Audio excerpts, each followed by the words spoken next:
Most people, when they think of John Calvin, get a very distorted view. In fact, most people will only think of the 5 points of Calvinism.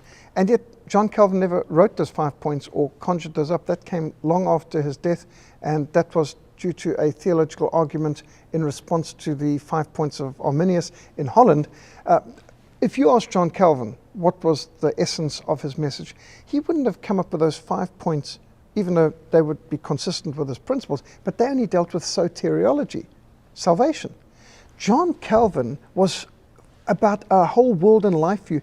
If you asked John Calvin what was his emphasis, he would have said the sovereignty of God, the glory of God, the lordship of Christ in all areas of life. So his emphasis was far more than the mechanics and technical theological details behind how we are saved.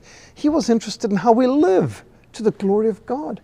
John Calvin sent out missionaries to all over Europe, as far as Iceland, as far as Norway and Lithuania and Poland and Russia, and as far as Brazil. He had a great missionary vision. He was a great evangelistic leader. He was an inspirer of modern education system. He wanted education for every person. Universal education really goes back to Calvin in many ways.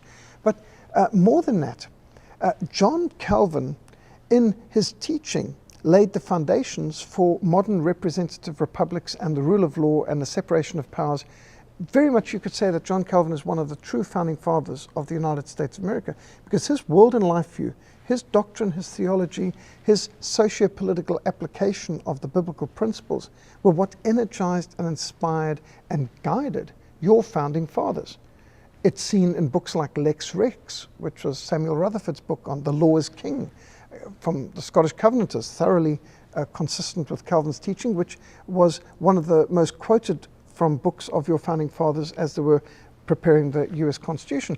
And this concept that the law is king, this sola scriptura, scripture alone is our authority, and that everything must be done in accordance with the law and it must be written in order to restrain government under chains.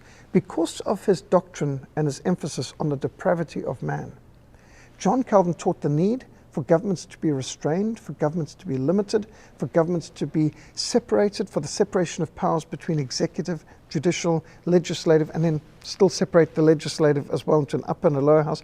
Checks and balances. This is the concept of Calvinists who didn't trust the goodness of man. The goodness of man people might have been happy with having 50% plus one in a democracy determining, but because the Calvinists understood the depravity of man, they realized that the tyranny of 50% plus one is no improvement over the tyranny of one king, because man is depraved, and that's as true in a democracy as it is in a monarchy. They didn't want a democracy, they didn't want a monarchy, they wanted constitutional republics or constitutional monarchies where you would have the rule of law, where law would be king, and where power would be diffused and decentralized. And so the whole concept of checks and balances and the rule of law comes from the teachings and emphasis of John Calvin. It's the sovereignty of God, it's the authority of Scripture. These principles affected the whole world and life view that produced the greatest freedoms and the greatest prosperity and productivity the world has ever seen.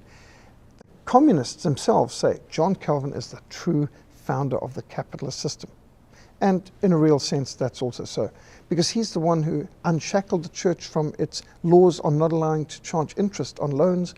And he said, well, why would people lend money if they can't get some benefit from it? And so he unleashed the church from its medieval restriction on being able to have interest and getting some benefit from loaning money, which now enabled poorer people to get loans and to have the chance to buy homes and to advance themselves. So the free enterprise system, in a very real sense, really came back to John Calvin.